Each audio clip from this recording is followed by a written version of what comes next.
आज हम महाकवि बलबीर सिंह करुण के हाल ही में जो महाकाव्य आया है बलिदानी नीरा के नाम से,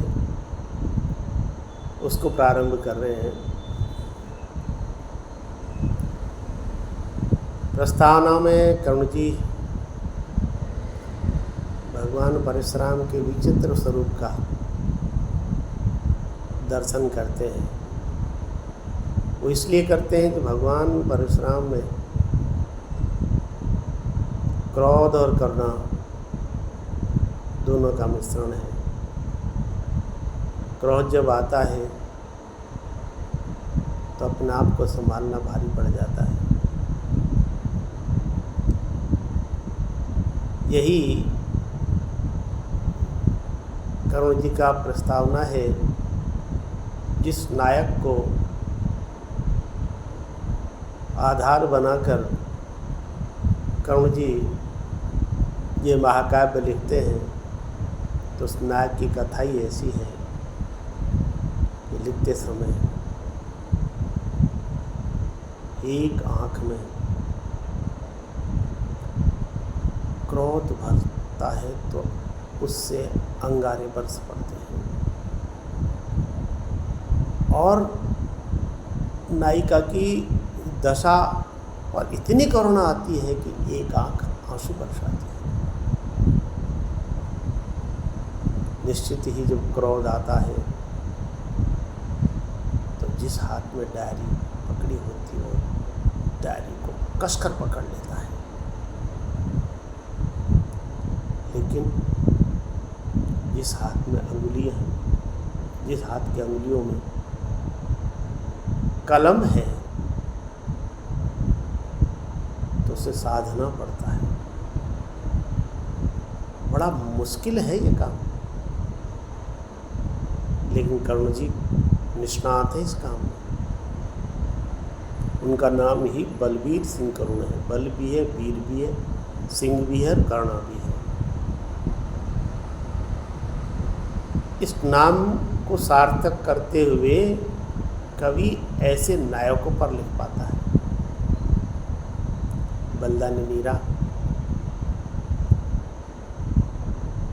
एक ऐसी महानायिका है जिसके बारे में बहुत कम लोग जानते हैं, लेकिन उसका समर्पण, उसका त्याग, उसका बलिदान उच्च कोटि का है, और जिसके बारे में सामान्य जन तो जानते हैं। वहाँ के जहाँ वो जन्मी थी, बड़ी हुई थी, वहाँ की लोक कथाओं में, लोक गीतों में उसके बारे में वर्णन है, लेकिन साहित्यिक धरातल पर आज तक बलिदानी नीरा नहीं आई है। करुण जी ने उस बलिदानी नीरा पर एक महाकाव्य लिखकर साहित्यिक धरातल पर लाया है।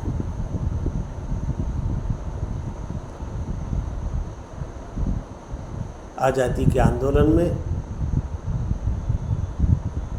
जिसने अपना उत्सर्ग किया, अपना बलिदान दिया, अपना जीवन झोंका, लेकिन इतने उच्च मानवीय मूल्यों के साथ जीवन व्यतीत किया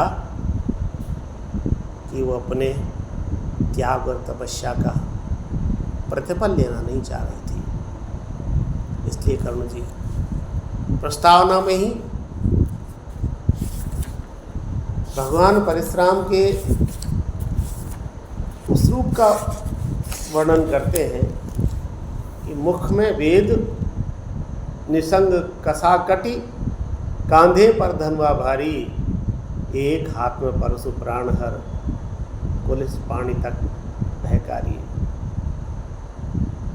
ऐसा विचित्र स्वरूप परशुराम जी का तो था, किंतु सामान्य पुरुषों में इसे वहन करने की क्षमता नहीं होती।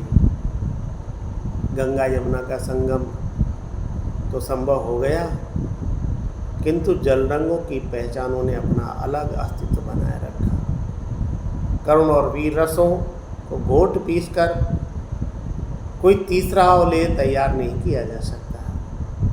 धूप और छाँव को पास पास बिठाया तो जा सकता है, लेकिन एक दूसरे में विलीन नहीं किया जा सकता। परंतु नियति नेटी ऐसे ही चमत्कार करने में निष्णात रही है कि बलदान नीराज जैसी महानायिका के ऊपर एक महाकाव्य लिखा जा सका।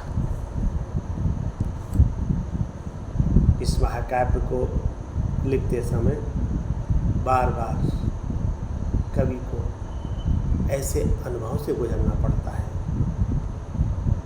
एक आंख से अंगार झर रहे थे, दूसरी से जलधार बह रही थी। डायरी को कसकर थामे हुए बायां हाथ सांप की लपेट की भांति उसका कचुमर निकाल देना चाह रहा होता है, तो दायां हाथ की अंगुलियां आंसू टपकती हुई कलम को पास में रखे शब्द को उसकी गोद में दे देती थी ताकि वह प्रकाशित हो सके। देव दुर्लभ ऊना नीरा की जीवन गाथा है ही ऐसी, वो निशलीला किंतु रहस्यमयी कालिंदी के समान, जिसमें वंशीधर कान्हा और चक्रधव केशव तरंगों की सवारी करते हुए साथ साथ चलते हैं। महाकाव्य का ही प्रारंभ करुण जी इस प्रकार के प्रस्तावना से करते हैं, तो उन्हें अपना ही मुक्तक याद आ जाता है कि कई बार ऊबा जिंदगी से खुद कसी तक आ गया। कौन है मेरा यहाँ, ये भाव मन पर छा गया। यूं ने मर ओ दिल जले में, तो अभी तक साथ हूँ। मुस्कुरा कर यूं कभी कोई अधर समझा गया, मुस्कुरा कर यूं तभी कोई अधर समझा गया।